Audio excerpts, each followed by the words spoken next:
My name is Stephen Robinson. That's spelled Stephenrobinson.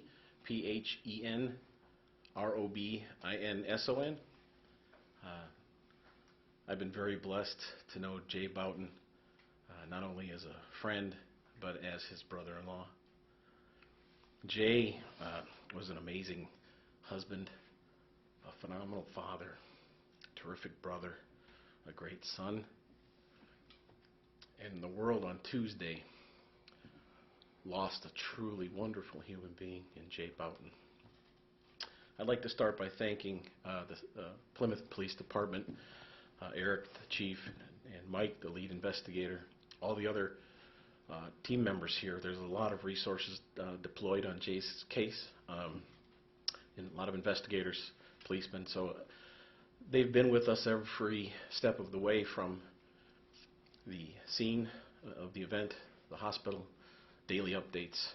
And they've done so with such a compassion and an understanding to our family that, again, Eric, Mike, thank you guys so much.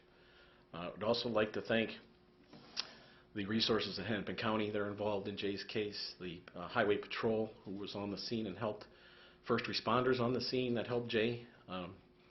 There was a few bystanders. We wanted to thank them. They were there and provided help as well. So thank you to those. The Hennepin County Hospital, North Memorial, hospital that helped Jay when he arrived. Again, thank you to North Memorial. I apologize.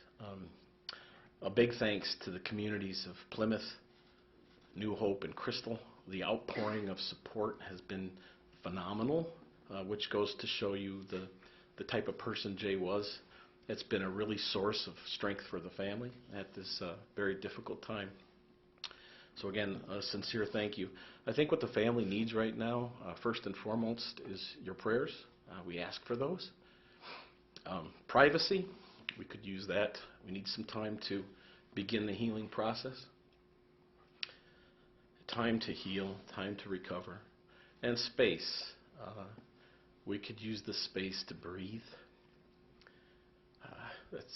That's hard to do right now as well.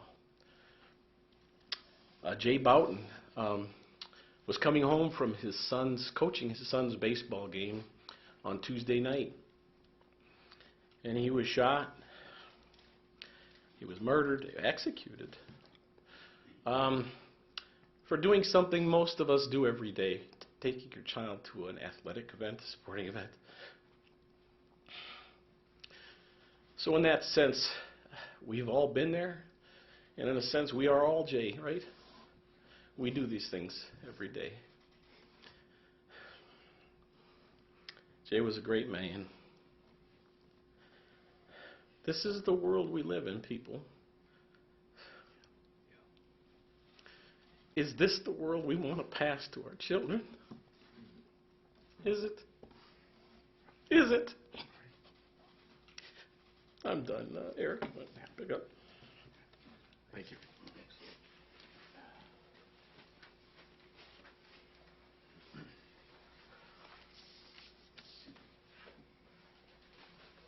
Thank you, guys.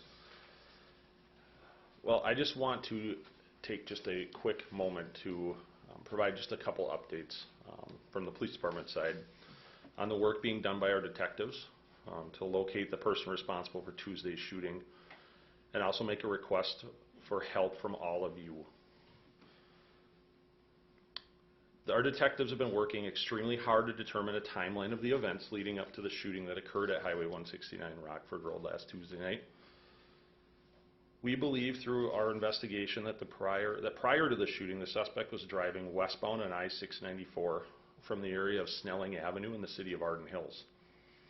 Evidence shows that the driver likely drove west on I-694 and exited at Highway 169 and traveled south, where moments later this tragedy occurred on Tuesday night.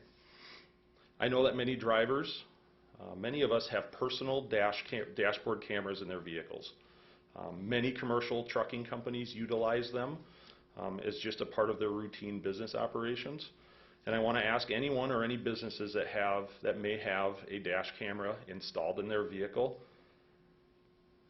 and that they may have been in the area of I-694 or Highway 169 on Tuesday night between 9:30 p.m. and 10:30 p.m. To take a few minutes to review that footage, and hopefully you may find something that could help us with this investigation. Directly after this press conference, we will be releasing a series of short video clips that will more accurately depict the suspect vehicle and their driving conduct along this route that we have identified, as well as the map that's on my left here. This will give the viewers, or all of you, a better idea of exactly when we think the suspect vehicle was at any given time. And you can see some times, some timestamp locations on that map, so that we know exactly when that suspect vehicle was in a specific location, the moments leading up to and after this incident. Lastly, our department has partnered with Crime Stoppers of Minnesota to offer a reward for information leading to the arrest and conviction of the suspect or suspects. Anyone with information about the incident is encouraged to contact them I'll give you a phone number and an email address, 1-800-222-8477. Tips can also be submitted at crimestoppersmn.org. I apologize, it's a website, not an email address. Any contact that people have with Crime Stoppers is anonymous. Second to note, since Tuesday we've been distributing a phone number for Captain Michael Reed of our police department. That will continue to be monitored, so feel free to continue to use that phone number too if that's what you have. We'll take tips any way we can get them, any kind of method of getting information.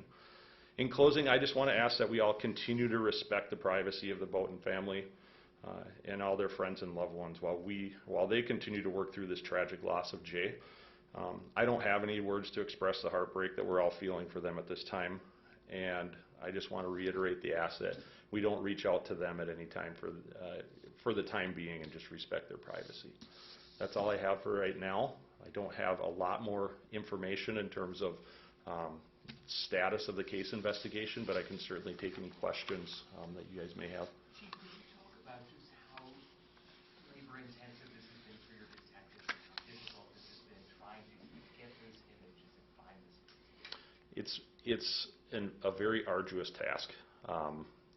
What you see on TV does not happen. I wish it did. I wish we were like a television show where you can just enter some locations in a map and everything pops up and it's nice.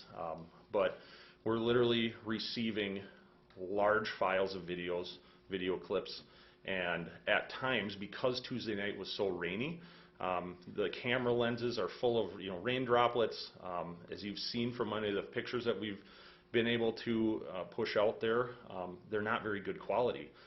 So while reviewing video, I mean, at times you're clicking one frame at a time. So it's a painstakingly long process to try to gather the video that we have to this point, and they're continuing to do that as we speak. But the importance of getting out what we have now, we feel is critically important, and that's why we're putting out what we have at this point. Yeah. What do the videos and then the pieces of material at the collision scene tell you about a description of the suspect vehicle? We still believe that the suspect vehicle is a light-colored full-size SUV, and we will say we believe it's either a Ford Expedition, a later model like a 2018 model year or similar to that, or a Chevrolet Tahoe or Suburban.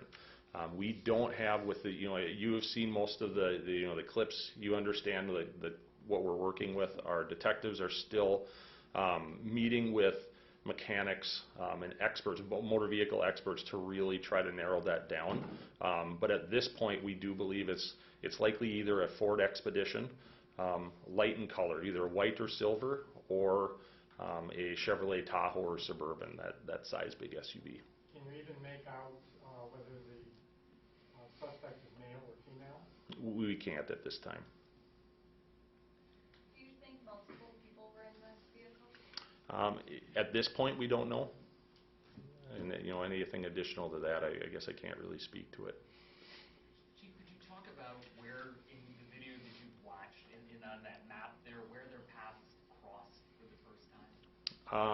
We don't have a precise location, but we do believe that this was a very short event in which these two vehicles crossed paths. I don't think We have no reason to believe that they were following each other or, driving next to each other for, even more than a few seconds, which, in my opinion, in my humble opinion, it makes this even more senseless, in my mind. Go ahead. Chief, you've been able to track the path leading up to the incident. I imagine you're working on now getting a path after that where this vehicle went. Correct. We're going both ways, really. I mean, we're working from the middle out, basically, to follow where the vehicle came from and also follow where the vehicle went. So we're really, for this specific part of it that we're talking about, there is a ton of evidence that our detectives are searching through, and this is the piece that we feel is relevant to put out to the public and help us. But this is really solely the traffic management cameras with the assistance of the state of Minnesota that we're working through this piece. Like I said, it's painstaking, but we'll continue to piece that out as best we can until there are no cameras left to look at. Do you know where the Fountain vehicle started its travels? We do, but we are not sharing that at this time. All right. How have you been doing personally? The first press conference, you had a pretty hard time. Absolutely. I'm doing fine. As best as I guess could be expected. I'll tell you, I don't have much sleep these days. So besides that, my main job is to make sure the folks that work for me are doing okay and they have everything they need. And our detectives and all our staff and our patrol officers and our special investigations unit staff, they are working tirelessly around the clock right now, following up on every single lead that we're getting, on every single tip. They're the ones that I worry about, and we're doing okay right now. We're just going to continue to check in on them. So this is very important work, and it needs to get done. Chief, any more clarity on the term you've used, the traffic-related altercation? Anything that you've seen from the video that helps provide some more details about what that means? Yeah, I can as best I can clarify, the word road rage has been sent out or has been used in the media. I don't believe I've used that word. I wouldn't classify this as any sort of road rage incident. Jay and his son were simply driving south on 169 coming home from a baseball game. And this suspect vehicle, from best that we can tell, came up beside them quickly. And there was some sort of, when I say traffic altercation, lane changing use, something very minor. This wasn't a back and forth, and it escalated quickly, and we don't know why right now. I don't think this was not a mutual kind of road rage or altercation between two drivers. I mean, it was simply a senseless act by someone that we will find. Chief, with the reward being offered, you usually find maybe a greater deal of success when something like that happens? I have to be perfectly honest. In my time here at Plymouth Police Department, I don't recall a time that we've had a case like this where we've had to offer a reward. I would say that I trust that people will do the right thing and not be bonused by money. And I also trust that in this day and age, I think the bigger worry is that people want to help, but they want to be anonymous. And that's a big benefit with using Crime Stoppers or partnering with them. That if you reach out to Crime Stoppers with any sort of tip, it's completely anonymous. You can email them, you can send them, you can access their website, and there's no trace back to. We just want the information. Chief, are there other resources you're looking at for investigative help at this point? We are taking an all hands on deck approach with this. I have spoken with just about every agency in the metro area and the state. There are federal agencies that have offered assistance, and we're not too proud to beg. This is not something where we feel like we have to do it all.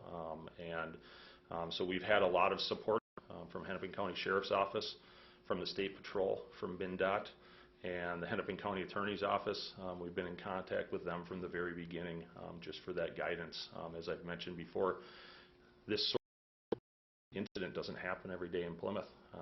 And we have some of the most talented investigators and officers that I've ever had the privilege to work with in 20 years of law enforcement, but we'd be foolish not to take that advice and use all the help that we can get during the course of this investigation.